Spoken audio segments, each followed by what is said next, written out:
Welcome to the League of Legends Champion Spotlight, featuring Varus, the Arrow of Retribution, recorded with help from our newly released Spectator mode. Varus is a mix of a physical ranged carry and caster, adept at whittling down individual targets or assassinating them from afar. Utilizing his mix of persistent and burst damage, Varus is an exceptional addition to any team composition.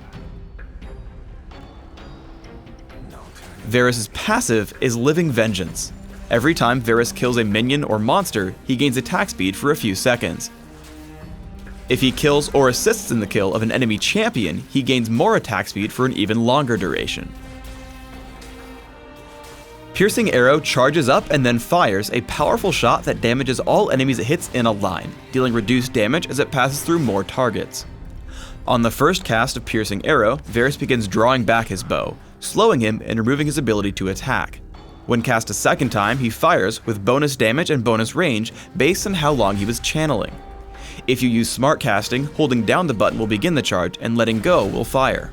Silencing or stunning Varus will put the spell on cooldown without firing. If Varus waits too long to fire, the spell goes on cooldown and refunds part of the mana cost. Blighted Quiver passively gives Varus his basic attacks bonus magic damage. They also apply stacks of Blight up to a cap. When any of Varus' active abilities hit an enemy, these stacks explode, dealing damage based on the target's maximum health. Hail of Arrows fires arrows into an area, damaging all enemies they hit. For the next few seconds, enemies in that area are slowed and receive reduced healing.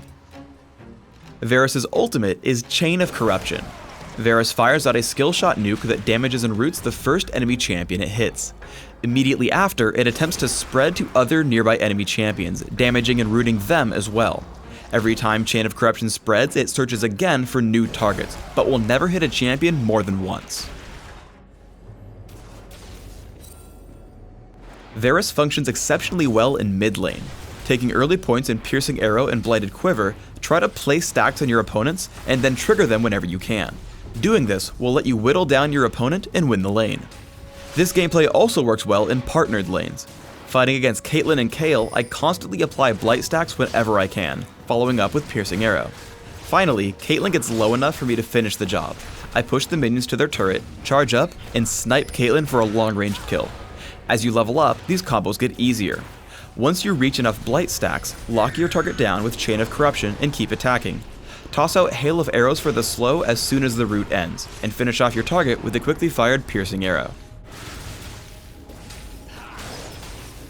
With proper vision, Piercing Arrow can steal important kills from your enemies. I walk across Rise trying to kill the Ancient Golem. After dropping a Sight Ward in the brush, I back off and charge Piercing Arrow. Once I see him start to burst it down for the kill, I shoot off the arrow, stealing away the Golem completely out of range for a counterattack.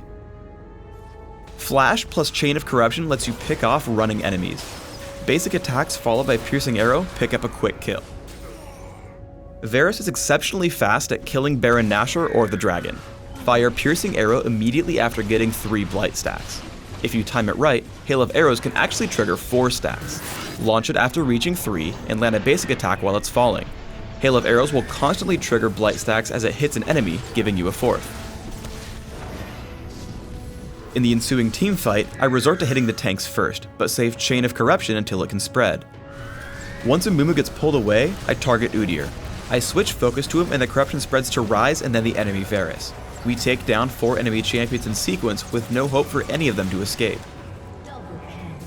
Varus' long range makes him great at defending capture points in Dominion. As Dr. Mundo and Alistair begin capturing the Boneyard, I charge up Piercing Arrow and interrupt them both. I walk out of range after they stop capturing, but once they turn back in, I head in again for Hail of Arrows. Again, they turn to fight me, so I retreat and charge another Piercing Arrow. Alistair starts another capture, and again, I stop him. Fiora and I then enter in to stop them once more. Fiora falls, but I turn to Dr. Mundo, taking him down by stacking Blight and triggering Piercing Arrow.